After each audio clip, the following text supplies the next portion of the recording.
দিদার বাড়ি যেতে দেখো অনেক রাস্তায় বহুত কাদা কাদা, তাও যাচ্ছি আমরা, তাও যাচ্ছি।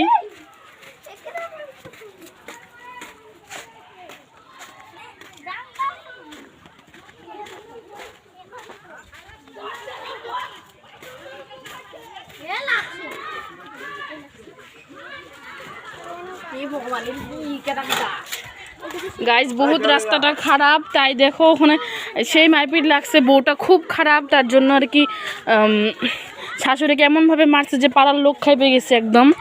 আর আমরাও চলে আসছি, আমরা আমার দিদা হয় আত্মীয়।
কি